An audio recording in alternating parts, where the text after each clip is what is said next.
Puntahan po muna natin si Monica Viralio, sakay po ng ating one and only radio mobile booth na sa Barangay Pineda, Pasig City. Morning, Monica.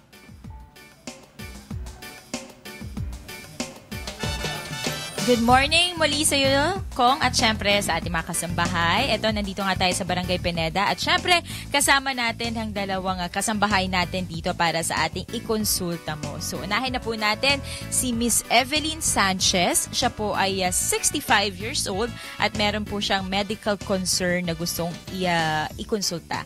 Kaya, Miss Evelyn, ikonsulta mo na. Good morning po. Ako po si Evelyn. Kasi gusto ko lang po kasi maano tong aking nararamdaman. Gusto ko pong makahingi ng payo ninyo kung anong nararapat kong gawin. Salamat po. Si Miss Evelyn po kasi ay may parang bali sa may paa niya. Na-aksidente daw siya a few years back. Tapos sa operahan na, pero until now medyo hindi pa rin po maayos yung paglalakad natin.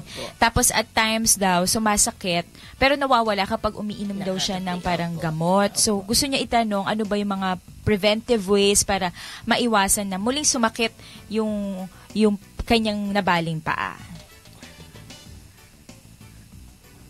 Okay, Doc Pebbles? Good morning. Salamat, Ms. Evelyn, sa inyong tanong.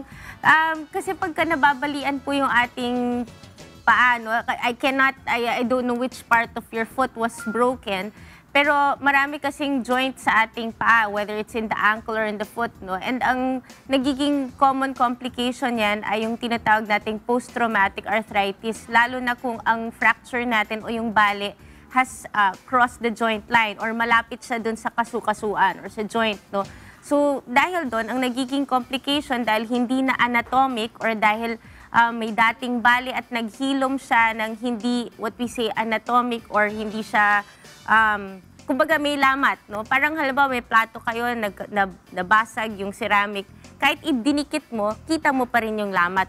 So, dahil po doon, nagkakaroon tayo ng joint pains even after magaling na po yung bali. Well, one way to prevent or at least to help alleviate the pain is to strengthen that area. Number 2 is when you avoid strenuous activities na lang siguro, take frequent breaks. Kung maglalakad po kayo, then you take frequent breaks. And if it's really painful, then you start with applying, let's say, a topical analgesic or warm compress. And if needed, then you take your antibiotics, your anti-inflammatories, your pain relievers. Now, if it's persistently painful, I would suggest balik po kayo dun sa doktor ninyo na nag-opera kasi maaari pang merong ibang mga sanhi yung persistent pain. Pero yung mukhang nararamdaman yung kirot, I think it's mostly because of post-traumatic arthritis.